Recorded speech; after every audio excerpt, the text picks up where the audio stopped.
Very excited to be here with Pin Doll and Isis, queen of the barbed wire dolls, currently on tour in support of the sonic masterpiece, Desperate. Guys, welcome to PSYCHO BABBLE. Thank you so much for being here. Hi, thanks for having us. See, now this album, Desperate's been out for about 6 months now, so you've been touring with it, living with it, playing the songs. Has your relationship to the material changed at all? I think whatever ideas you have about changing things or what it could have been or what it should have been or any of that has totally gone out the door with this album, and it's exactly how it should be, and we put a lot of ourselves in this album and a lot of thought, a lot of energy, and it's not just an album that we threw out there, it's an album of strength that definitely came from us. Obviously, yeah, very much so. I like the diversity on the album. I mean, you got stuff full out manic panic like Surya or Heart Attack or Drown, to something like I Will Fly Away, which is kind of beautiful. Where did that particular song come from? That came from just meeting people on the road, and that song was kind of, you know, there's a guy named Sir Don who kind of took us in when we moved to LA at some point, and he saw Hendrix in the 60s, you know, he saw The Who and Cream, everybody, and he just fell in love with our band. He doesn't like new bands. Oh. And he's an old man, he wants to sail away, you know, and he lives through the troubles, and you know, based on his life and a lot of things, you know, it was something that connected to the song also, you know, how you feel personally about life, and at times, you know, everyone feels really, you know, desperate at times. I mean, it's the only way to live a good life is to have a lot of low times, and so, you know, when we live low times, music comes out. I mean, you know, it's when you're in pain that the art comes out, you know, not when you're super happy. Right. You know, so that song just happens to give a glimpse of hope and wonder of what, you know, shall become of the future and of ourselves, you know, personally and individually. I will sail away until I'm gone away. I won't say what I want, say what I mean, and I hate everything and what I need to do. It's for my life with you, and I hate everything, I hate my life, and I hate everything and what I need from you. It's just not true.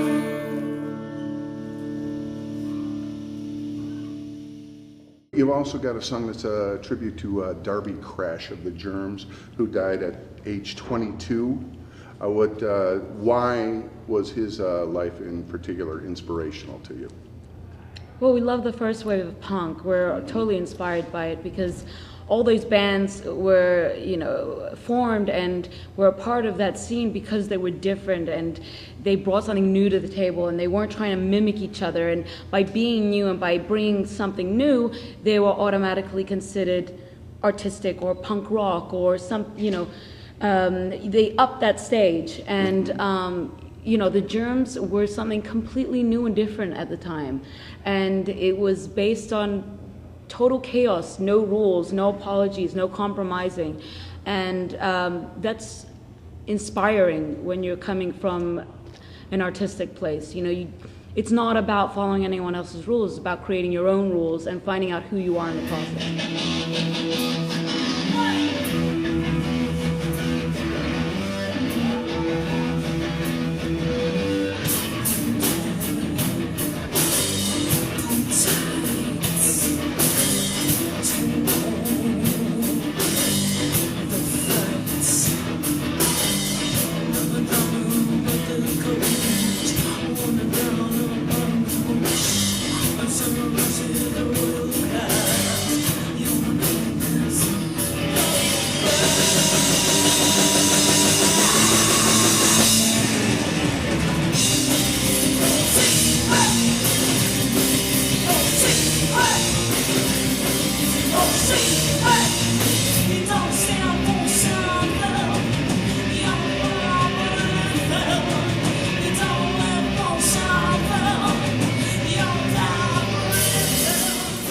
you guys also attain, whether you wanted to or not, a degree of credibility just by your connection to Lemmy. I mean, Lemmy was such a revered figure for so many of us, and Lemmy gave you the immediate stamp of approval and signed you guys, correct? What did he mean to you as an artist?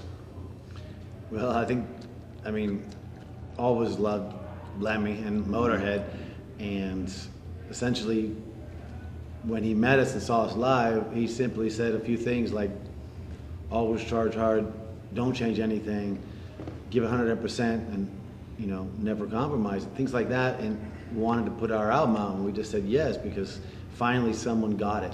Yeah. And if Lemmy doesn't get it, then we would, he's the standard of everything rock and roll, I mean, everything, and yeah, we're very honored to even have that in our life, Do you see the future taking any turns for you, or things you want? Hopefully, that's the goal. I mean, musically. Yeah, no, Yeah, I mean, okay. musically, I mean, I can't see us repeating ourselves. I don't want to repeat ourselves. I mean, what we did with our debut album, we did full-heartedly and full force, and I mean, the debut album to this Slit. new album is, two different entities. And so with whatever music is put out in the future, I'm wishing that the inspiration to write new songs and to be influenced by new experiences, new discoveries is still relevant.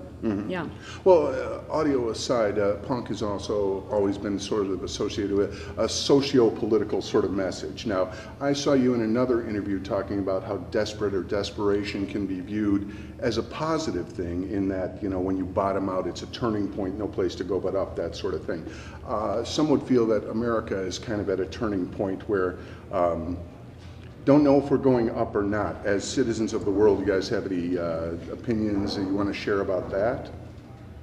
Yeah, I mean, whatever goes down must come up, and that's the laws of nature. The thing about, all of this that's going on is you can get full force into it. You can be completely sucked into it, and you can focus your whole life on it, on conspiracies, on political situations, on this and that, and you'll never be satisfied. You'll never find happiness. You'll never find a reason to live and to keep living. You'll just be sucked into this vortex of lies, corruption, and dishonesty, and you'll never find a way out. I mean, our song Revolution, we meant that 100% from our debut album, because we were living in a political strife at the time, and still are, being a band from Greece. But Desperate is our answers to the revolution. You gotta look within, you gotta find what makes you happy, you gotta find that source, and pure source, primal force, grab it and become it. And everything else can be the excuses around you when you lose your path. But focus on that path and you'll find happiness. And that's the key to life, is happiness. What do the people need to know about Barbed Wire Dolls going forward? But moving forward, I don't know, but we'll kick your ass live. I know that. I mean, I've seen so many bands, and I'm just thrilled to see that there are people out there that still get rock and roll, and understand the power of it. It's got a lot of power, in the social world. I mean, from politics to anything, you can move things. I mean, music is the most powerful source to change things around the world. And our whole goal is just to be as loud and distorted as we can every night, just to bring out that energy in people that makes them want to get up and be the person they want to be in life, and not give up and find that strength. And, it makes a difference for us every night when we have people show up and drive all over to come see us. We know we're doing something right, and the future does, have a bright side to it. Good to know. Hey, I want to thank you guys for being with us today. If you haven't checked out Barbed Wire Dolls, do so. Pick up Desperate. Also go and pick up the debut album, Slit. You won't be disappointed. This is great rock and roll. Thank you. Thank you.